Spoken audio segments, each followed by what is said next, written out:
Maybe Caitlin Clark missing out on playing for Team USA at the Olympics actually turned out to be a blessing in disguise. In her very first WNBA game since the restart, she delivered one of the best performances of her professional career. She heard all the noise and disrespect, not just from Diana Taurasi saying reality is coming, but also from the Phoenix Mercury's social media page claiming they'd rather have the 6-time Olympic gold medalist. Reality is coming. You look superhuman playing against 18-year-olds, but you're going to come with some grown women that have been playing professional basketball for a long time. I'm taking Paige. Next question. So if you had the #1 pick this year, you would take Paige over Caitlin? Absolutely. After this game, you have to wonder if they still feel the same way, because reality has officially arrived. Caitlin Clark is very likely the best point guard in the WNBA, and Diana Taurasi learned that lesson the hard way, as you're about to see. Right from the opening possession, Aaliyah Boston picked up exactly where she left off before the break. She chased down a missed three from Kelsey Mitchell and scored the first points of the game for Indiana. On the next play, all three Fever All-Stars were involved. Clark fed Boston in the post, Boston surveyed the floor, and fired a perfect backdoor bounce pass to a cutting Mitchell along the baseline, who finished with a smooth reverse using her offhand. The two-woman chemistry between Clark and Boston was on full display early. Clark patiently slowed the play, giving Boston time to establish position, then slipped a bounce pass around Brittany Griner's outstretched arms for an easy layup off the glass. That strong start forced Phoenix into an early timeout. When the Mercury finally found some offense, they went to the 6'9" Griner, who rose over two defenders and knocked down a fading baseline jumper. Speaking of shooting over defenders, Caitlin Clark made her presence felt immediately. She came off a screen set by Nalissa Smith and launched a deep three from well beyond the arc, knocking down her first triple of the game. When Clark starts hitting shots from deep early, it's usually a long night for the opposition. Kahleah Copper showed why she was so valuable to Team USA in the Olympic final, hitting a tough elbow jumper off the dribble, but even her strong defense wasn't enough to slow Clark down. Clark danced on the perimeter, spun inside, absorbed contact, and still finished at the rim for the and one. She calmly converted the free throw to complete the three-point play. She continued to slice up the defense, splitting two defenders and firing a sharp bounce pass to Nalissa Smith under the basket for an easy layup. Diana Taurasi eventually got on the board, spinning past Boston for a smooth finish at the rim, but Phoenix struggled to keep up with Indiana's speed and energy. Clark pushed the pace, blew past Griner in transition, took a hit to the face, and still finished for another old-fashioned three-point play. That gave her 10 points before the first quarter was even halfway over. Her impact went far beyond scoring. With Sophie Cunningham face-guarding her near half-court, Clark recognized the defensive attention and patiently waited, creating a 4-on-3 advantage. Off the Boston screen, Lexi Hull took advantage, catching Taurasi sleeping and finishing at the rim for another easy bucket. Even when Clark sat briefly, Indiana didn't slow down. Mitchell went coast-to-coast for a pull-up jumper, then later knocked down her first three of the game. She struck again from the top of the key, stepping back and draining another triple, giving her 10 points in the opening quarter. The period ended fittingly with Clark hitting a deep catch-and-shoot three, giving the Fever a commanding 19-point lead. Clark finished the first quarter with 13 points, and although her buzzer-beating mid-range jumper didn't count, it hardly mattered. Indiana was on fire. She opened the second quarter the same way she ended the first, another triple from the exact same spot. That made 4 threes already, pushing her total to 16 points. Amid all the scoring, it's easy to forget she also leads the league in assists.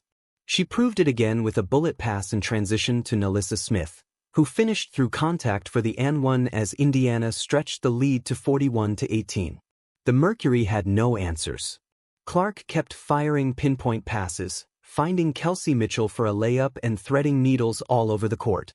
Even Erica Wheeler joined the party, knocking down a three as the Fever's lead ballooned to 28 before halftime.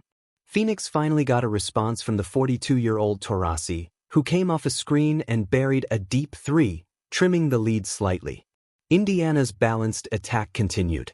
Smith powered through Sophie Cunningham for a tough finish, becoming the third Fever player in double figures, and soon after, Wheeler fed Boston for her 10th point, making it 4 Indiana players with double-digit scoring before the half. The Fever dominated the paint, outscoring Phoenix 26-2 inside, an especially poor showing for the Mercury considering they had the tallest player on the floor. Late in the half, Phoenix found some rhythm. Natasha Cloud hit back-to-back threes, followed by another corner three from Taurasi, sparking an 11-2 run that would matter later. Still, Indiana went into halftime leading 54-37, arguably having played their best basketball of the season. Everything that had been criticized earlier, playing too slow and not catering to Clark's strengths, was flipped completely. Clark was allowed to play at full speed, Iowa style, and Indiana's youth overwhelmed the older Mercury roster. Clark finished the first half with 16 points, 4 rebounds, and 5 assists, while Boston, Mitchell, and Smith all scored in double figures. It all flowed through Clark. She was the engine, setting the tone, getting teammates involved, and when her three-point shot is falling, there's hardly anyone in the league who can slow her down.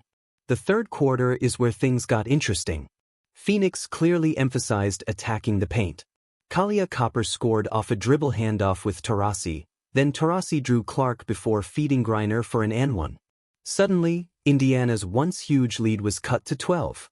Griner followed with a hook shot in the lane, and just 3 minutes into the quarter, the Fever still hadn't made a field goal as Phoenix completed a 26-7 run.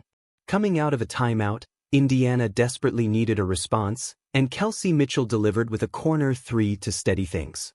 Taurasi showed she still has something left, faking a pass to Griner before slicing through traffic for a tough finish. Copper took advantage of a mismatch against the smaller Mitchell, using a Griner screen to knock down another jumper. But whatever Mitchell gave up defensively, she returned on offense, drilling a ridiculous rainbow three over Natasha Cloud. In that stretch, Mitchell single-handedly kept Indiana's lead alive, and that's when things really started to heat up. Tensions finally boiled over when Kelsey Mitchell and Natasha Cloud got right up in each other's faces. A few words were exchanged, there was some light shoving, but the situation was quickly brought under control as players and officials rushed in to separate them. That moment showed just how intense the game had become, and it set the tone for what was shaping up to be a dramatic second half. Once play resumed, Phoenix continued their push. Kalia Copper drew the defense on the drive and kicked it out to a wide-open Sophie Cunningham in the corner, who calmly knocked down the catch-and-shoot three. Moments later, the Mercury struck again from the same spot, cutting the deficit to just 4 points. Indiana completely unraveled in the third quarter. Everything they executed perfectly in the first half disappeared, while the older, more experienced Mercury took full advantage and clawed their way back into the game. Copper got to the free throw line and converted both, trimming the lead to 2. Then she did it again, this time drilling a corner three to give Phoenix the lead after being down as many as 28 points. It was an unbelievable comeback. Christy Sides had watched her team fall apart for several minutes without stopping the momentum, and only then did Indiana finally respond. Lexi Hull hit a timely three to briefly restore the Fever's lead, but Natasha Cloud was on fire. She buried a huge shot from the top of the key over her close friend Caitlin Clark, giving her 14 points and her fourth three of the game. With under a minute left in the third quarter, Clark, fully aware of the shot clock, pulled up quickly from mid-range and got a friendly roll. It was her first made field goal of the second half, and Indiana desperately needed it. If the Fever could get a stop, they would have a 2-for-1 opportunity. Thanks to Clark's defense, they did just that. As the clock wound down, Clark found Lexi Hull at the top of the key, and Hull drilled a massive three at the buzzer. Despite being outplayed for most of the quarter, Indiana headed into the fourth with an 8-point lead. They had steadied themselves just in time, but the concern was clear. Through 3 quarters, 62 of their 73 points had come from the same 4 players.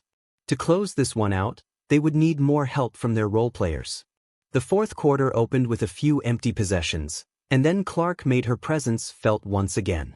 She came off an Aaliyah Boston screen, went left, and launched her signature deep three, her first of the second half, to push the lead back to double digits. It felt like Clark had decided her team simply wasn't going to lose. Moments later, she fired another deep attempt that bounced softly off the back of the rim and in, an incredible shot that showed just how locked in she was, even though it didn't count. Phoenix refused to go away. Indiana continued to lose track of shooters in the right corner, and this time Diana Taurasi made them pay, cutting the lead to 5. With the ball in Clark's hands, Indiana went back to the pick and roll. Clark threaded a bounce pass to Boston, who was simply too big and too strong for Taurasi and finished at the rim. Cloud answered with a tough fadeaway mid-range jumper as the shot clock expired, making it a 6-point game with just over 6 minutes remaining. Clark responded by finding Mitchell in the corner for another 3, pushing the lead back to 9. Then it was Mitchell's turn to take over. Off an inbound play, she raced past Cunningham, attacked the lane before Brittany Griner could rotate, and scooped the ball off the glass to give Indiana a double-digit cushion. The Fever weren't done. Clark patiently set up the offense, waited for Cloud to help, and then delivered a perfectly timed pass to Mitchell, who was locked in from deep and knocked down another triple. That gave Mitchell 26 points on the night and put Indiana up 13 with just over 4 minutes to play. Still, Phoenix kept fighting. Cunningham hit a big 3 to keep hope alive, but stops were hard to come by. Clark went one-on-one with Cunningham, blew past her, and finished with a smooth right-handed finger roll. Under 3 minutes remained, and Phoenix needed something special. Cloud delivered with another 3 from the top of the key, cutting the lead back to single digits. Kalia Copper, who showed her clutch gene in Paris, followed with a massive 3 over Clark to make it the 6-point game. Copper was sensational, finishing with 30 points, 8 rebounds, and 6 assists. In a game like this, anything can happen, but once again Indiana got the answer they needed. Lexi Hull was left open in the left corner and knocked down a huge 3 with just over a minute to play. Every time Phoenix got within striking distance, someone from the Fever stepped up. On the biggest possession of the game, Clark patiently waited for the screen, turned the corner around Griner, and instead of forcing a shot, spotted Mitchell cutting. She delivered the pass, and Mitchell finished with composure to put Indiana up 9. From there, the Fever closed it out. Clark and Copper exchanged free throws, and that sealed it. Indiana made the game far harder than it needed to be after leading by 28, but they showed real character in crunch time. They earned a massive win in their first game back, taking a big step toward the playoff picture. Caitlin Clark was brilliant, recording a double-double with 29 points, 10 rebounds, and 5 assists. In doing so, she broke the rookie record for most double-doubles in a single season. She hit 4 3-pointers, but she wasn't alone. Kelsey Mitchell was outstanding, and together the Fever backcourt combined for 10 made threes. For Phoenix, Copper led all scorers with 32 points, Cloud finished with 19, and Taurasi added 16, but the Mercury left Indianapolis humbled. Caitlin Clark is now 4-0 against Diana Taurasi in the WNBA, including wins over 2 other Olympians on that roster. Anyone claiming she didn't belong on Team USA is simply ignoring reality. The Rookie of the Year debate is over. Clark has clearly separated herself. The real question now is whether Caitlin Clark is already the best point guard in the WNBA. With every game, she looks more and more like it, and the scary part is she keeps getting better. Huge win for the Indiana Fever. They opened the restart with a victory, sit 7th in the standings, and look capable of making real noise in the second half of the season. Not only do they look like a playoff team, but playing like this, a deep run isn't out of the question. What do you think? Has Diana Taurasi officially been humbled by Caitlin Clark? Let your thoughts be known in the comments below.